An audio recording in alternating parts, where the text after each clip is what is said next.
quando meu pai ele foi internado e ficou poucos dias internado e logo faleceu. E a última coisa que ele falou para mim, porque foi a última vez que eu o vi lúcido, depois as outras vezes ele já estava inconsciente, eu cheguei na maca onde ele estava, assim, né, e ele estava muito debilitado, e aí eu falei assim, peguei na mão dele e falei, pai, o que aconteceu, pai? Você não tá bem? A gente ainda não sabia o que ele tinha direito. Ele falou, não, me trouxeram pra cá. E aí eu comecei a chorar e ele falou assim, filha, por que você tá chorando? Eu falei, porque eu não queria te ver assim, pai. Não queria te ver assim, ruim. Daí ele falou assim, não chora, eu não quero te ver chorando. E foi a última coisa que ele falou pra mim. A pessoa que mais me feriu na vida e a pessoa para quem eu precisei, a pessoa mais difícil de eu perdoar foi a pessoa que mais me feriu, né? E quis a vida que essa pessoa fosse o meu pai. Então é uma coisa meio difícil, porque a figura do pai, a figura da mãe, né? Aí eu pedi para trazer o meu pai aqui, esse é o meu pai, a foto dele ali. Meu pai, num determinado momento da vida dele, ele sofreu ali um trauma e ele, a partir desse trauma, foi desenvolvendo um alcoolismo. E o alcoolismo, acho que todo mundo sabe que é uma doença que atinge a família toda. E com a nossa família não foi diferente, com a minha mãe, com os meus irmãos, enfim. Então, nesse tempo que eu estava em casa ainda, e ele dentro, né, desse quadro do alcoolismo, me feriu muito, né? Não só a mim, mas a nossa família inteira. Então, assim, eu tenho até algumas imagens, assim, graças a Deus hoje elas são poucas, mas tem uma que é muito emblemática dessas feridas que o meu pai foi abrindo em mim. Eu sempre tive um cabelo muito grande, eu tinha muito cabelo, meu cabelo era bastante armado, era muito comprido quando eu era adolescente, e eu tinha costume, eu sempre gostei de cozinhar, tinha costume de ajudar minha mãe nas tarefas, né, principalmente na cozinha, fazer o almoço, jantar, enfim. E quando eu estava ajudando a minha mãe a preparar o jantar e ele chegava e me via na cozinha, ele falava assim, ih, hoje eu não janto, hein? Hoje eu não vou jantar. E aí a minha mãe falava assim, mas por que você não vai jantar? E aí ele falava assim, porque a Carla tá te ajudando. Essa comida deve estar cheia de cabelo. E eu pensava assim comigo, mas de onde vem tanto ódio? Por que meu pai me odeia tanto? Eu tô aqui nesse lugar de quem tá ajudando a minha mãe e ele me fala que, enfim, né, que não vai comer comida porque tem o meu cabelo, enfim. Então essas e outras coisas foram abrindo feridas gigantes no meu coração, né? E eu não entendia por que a pessoa que devia mais me amar, que era o meu pai, manifestava essa raiva, né? E era muito difícil relacionar isso com a doença, com o alcoolismo. Eu realmente, durante muito tempo da minha adolescência, achei que meu pai me odiava mesmo. E que fazia isso de propósito, para me ferir mesmo, enfim. Corta essa minha vida de adolescente, eu me casei com o Davi, e aí a gente entrou, depois de alguns anos de casado, poucos anos de casado, com a graça de Deus, nós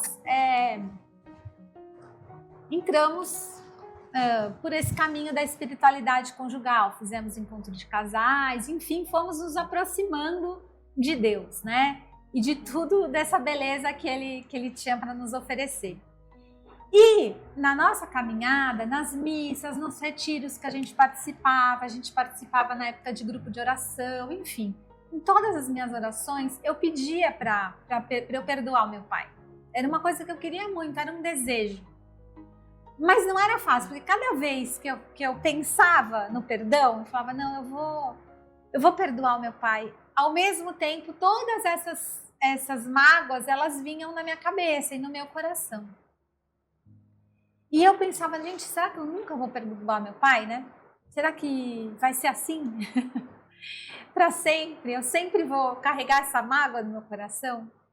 E aos poucos, Frei, nesse caminho que eu fiz de espiritualidade, muito com a ajuda do Davi, que acho que estava comigo em 100% de todas as orações, de todas as vezes que eu pedi esse perdão, para eu conseguir perdoar meu pai, em todas as orações, todas as comunhões que eu tomei para isso, em todas as vezes que eu comunguei para isso, Deus foi me mostrando o seu amor, né? Eu fui entendendo e compreendendo o amor de Deus por mim. E foi como se eu tivesse, se Deus falasse assim comigo, eu amo você com um amor perfeito, né? O seu pai é humano, o seu pai da terra, aquele que te deu a vida aí, né? Junto com a sua mãe que te colocou no mundo. O amor dele é imperfeito porque ele é humano, assim como você é imperfeita porque é humana. Mas eu te amo com um amor perfeito. Eu te amo como ninguém te ama aí na terra. Eu te amo mais. Então, entenda esse meu amor para você conseguir perdoar o seu pai. E esse caminho, Frei, foi exatamente isso. Quanto mais eu entendia o amor que Deus tem por mim, mais eu conseguia abrir o meu coração para perdoar o meu pai. Porque eu comecei a entender o meu pai como realmente uma pessoa humana que ele era, com todas as suas fragilidades, com todas as suas carências, com todas as suas doenças do corpo e da alma, né? E com a graça de Deus, eu consegui, ao longo de alguns anos, porque foi uma jornada grande. Caminho. Eu consegui. Um caminho. Foi um caminho, eu consegui. Outro dia eu estava contando para uma amiga engraçado, eu estava contando essa história da cozinha, e a gente estava numa mesa assim, só um grupo de amigas, um grupo pequeno de amigas, eu contei essa história da cozinha, e ela levantou de onde ela estava, ela veio e me abraçou, assim, com todo o carinho dela, sabe?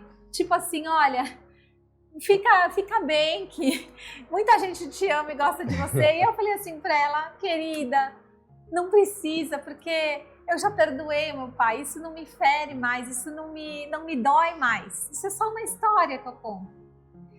E com a graça de Deus, eu consegui perdoar o meu pai antes de ele morrer, porque ele já não está mais aqui entre nós, né? Ele já está na casa do pai.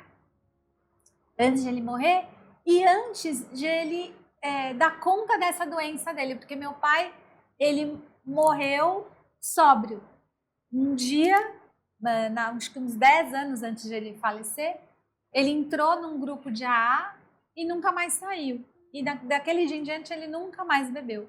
E também ele teve o processo dele de se perdoar, né? E aí são as coisas que eu mais guardo, muito mais hoje do que as feridas do meu coração, que eu já não tenho mais essa lembrança tão forte, mas dos momentos em que eu sabia que ele estava me pedindo perdão. Ele não me pediu, não chegou nunca para mim e falou assim, filha, eu te peço perdão por isso, por ter falado que eu não ia comer a comida que você estava fazendo. Mas às vezes ele me ligava e falava assim,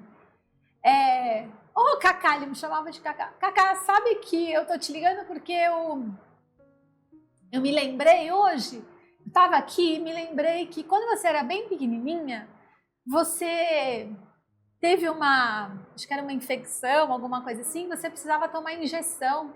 E aí eu falei para sua mãe que eu não queria que nem um médico, nem enfermeira desse injeção em você, porque eu achava que eles tinham a mão muito pesada. Então eu chamei um amigo meu que era dentista, porque eu achava que o dentista era mais delicado e você era tão pequena. E eu chamei o dentista, meu amigo, para te dar injeção. E aí, nesses momentos eu pensava, ele está me pedindo perdão, né? Ele está refazendo a nossa história. Da forma dele. Da forma dele, ele tá dele. falando, olha, posso ter te ferido, mas em algum momento eu também te tratei muito bem e o meu amor por você foi expresso dessa forma. E só para completar, a última, quando meu pai ele foi internado e ficou poucos dias internado, ele logo faleceu. E a última coisa que ele falou para mim, porque foi a última vez que eu o vi lúcido, depois as outras vezes ele já estava inconsciente, eu cheguei na maca onde ele estava, assim, né? E ele estava muito debilitado. E aí eu falei assim, peguei na mão dele e falei, pai, o que aconteceu, pai? Você não tá bem? A gente ainda não sabia o que ele tinha direito.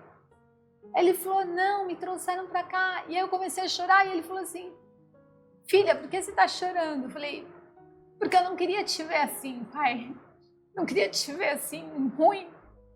Daí ele falou assim, não chora, eu não quero te ver chorando. E foi a última coisa que ele falou pra mim. Não chora, eu não quero te ver chorando.